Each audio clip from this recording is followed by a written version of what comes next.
के लिए मांगे गए 3 जिलों के विकल्प। यहाँ पे देखेंगे टीआरई 3.0 को लेकर के अपडेट दी जा रही है और आप यहाँ देख पाएंगे कि दिया गया है कि बिहार लोक सेवा आयोग की तरफ से प्रारंभिक विद्यालयों के लिए चयनित प्रधान शिक्षकों और टीआरई 3 में चयनित विद्यालय अध्यापकों से उनके आवंटित जिलों में से 3 प्रखंडों के विकल्प मांगे गए हैं। इसी विकल्पों के आधार पर इन प्रधान शिक्षकों को विद्यालय आवंटन जो है ये किए जाएंगे। चयनित प्रधान शिक्षकों और विद्यालय अध्यापकों को यह विकल्प 5 से 12 अप्रैल के बीच देना होगा। आपको नोटिस भी जारी की गई थी कि 5 अप्रैल से लगा करके 12 अप्रैल तक ये प्रक्रिया आपकी चलेगी। इस आशय का आधिकारिक पत्र शिक्षा विभाग की तरफ से गुरुवार को जारी किए गए हैं। प्राथमिक और माध्यमिक निदेशक ने गुरुवार को प्रधान शिक्षक और विद्यालय अध्यापकों से विकल्प लिए जाने को लेकर के सभी जिला शिक्षा पदाधिकारियों को अलग अलग जो है पत्र भेजे हैं। जिला शिक्षा पदाधिकारियों को लिखे पत्र में कहा है कि राज्य के सरकारी प्राथमिक विद्यालयों के लिए चयनित ऐसे प्रधान शिक्षक जो काउंसलिंग में सफल हो गए हैं उन्हें ही 3 प्रखंडों का विकल्प देने जो है प्रधान शिक्षकों को यह विकल्प शिक्षा कोष पोर्टल पर देना है। विभाग ने कहा है कि प्रधान शिक्षक और विद्यालय अध्यापक विकल्प नहीं देंगे, उनके विद्यालय का आवंटन विभाग के स्तर पर उपलब्ध रिक्ति को देखते हुए कर दिया जाएगा और प्रारंभिक विद्यालयों के प्रधान शिक्षक के पद पर अनुशंसित एवं काउंसलिंग में सफल अभ्यर्थियों को जो है जिला आवंटन के लिए 3 जिलों के विकल्प हासिल कर दिए गए हैं।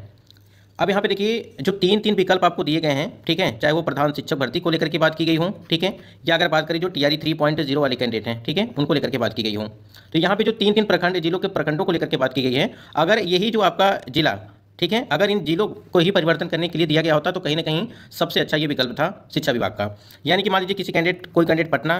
ठीक है, कोई भागलपुर से हो गया, कोई वैशाली से हो गया, ठीक है, तो ऐसे में ये जो 3 विकल्प दिया जाता, ठीक है, ये जिला मतलब परिवर्तन करने के लिए, तो ये सबसे अच्छा था। लेकिन आप देख रहे हैं कि जिलों के अंतर्गत मान लीजिए किसी कैंडिडेट का यहाँ पे पटना जो है आवंटित हुआ है और इसके अंतर्गत जितने भी प्रखंड है आपके उन प्रखंडों में 3 विकल्प यहाँ पे बनने के लिए कहे गए हैं, जो कि हमको नहीं लगता है कि बहुत सारे कैंडिडेट को फायदा होगा, ठीक है, कुछ ही कैंडिडेट को फायदा होगा, जिनका फायदा उन्हीं कैंडिडेट को होगा जिनका जो जिला अलॉटमेंट किया गया था वो मतलब कि उनका मनपसंद का मिला हो, तो ऐसे कैंडिडेट को सिर्फ यहाँ पे फायदा देखने को मिलेगा, बाकी को नहीं लगता कि कोई फायदा होगा, क्योंकि बहुत सारे कैंडिडेट तो कोई 300 किलोमीटर दूर है, ठीक है, कोई 400 किलोमीटर दूर है, कोई 500 किलोमीटर दूर है, ठीक है, तो वही चीज़ें अगर यहाँ पे डिस्ट्रिक्ट जो अलॉटमेंट किया गया था उसमें परिवर्तन करने के लिए कहा गया होता तो ये सबसे अच्छा रहा होता, चाहे वो महिला कैंडिडेट हो चाहे वो पुरुष कैंडिडेट हो। कि ये सभी चीज़ें करने की वजह से, ठीक है, देखिए अब अगर यही चीज़ यहाँ पे शिक्षा विभाग को करना था तो पहले जो यहाँ पे डिस्ट्रिक्ट अलॉटमेंट किया गया है उसको जो यहाँ पे इनको जो है सोच समझ के ही डिस्ट्रिक्ट अलॉटमेंट किया जाना चाहिए था। यानी कि जो भी कैंडिडेट फॉर्म अप्लाई करते टाइम पे जो भी 3 विकल्प यहाँ पे उन्होंने भरे होंगे, ठीक है, तो उसी में से कोई ना कोई देना चाहिए था, ठीक है, तो ये चीज़ें। बाकी आपको पता है कि बहुत सारे ऐसे कैंडिडेट हैं जिनको जो है उन्होंने फिलअप तो किया था लेकिन उनमें से कोई भी यहाँ पे डिस्ट्रिक्ट नहीं मिला है और बाद में यहाँ पे देखने को मिलता है कि 3 मतलब कि जिलों के 3 प्रखंड भरने के लिए अब दिए जा रहे हैं। तो जिला यहाँ पे दिया गया होता यानी कि डिस्ट्रिक्ट दिया गया होता तो वो सबसे बेहतर था जितने भी कैंडिडेट यहाँ पे सिलेक्टेड कैंडिडेट हैं।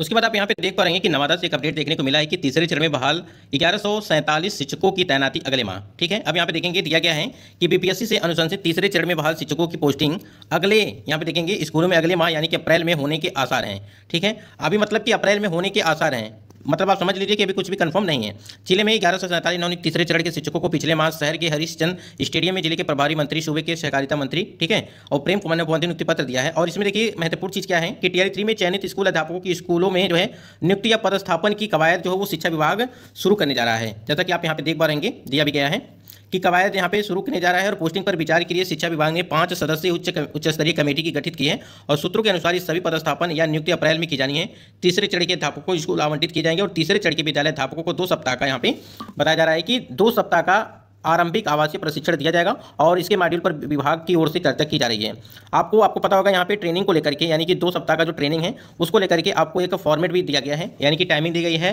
कि कितने बजे से कितने बजे तक क्या होगा, लंच ब्रेक कब होगा, ठीक है, टी ब्रेक कब होगा, ये सभी जानकारी वहाँ पे दी गई जो कि हमने पिछले वीडियो में आपको सारी जानकारी दिया भी था।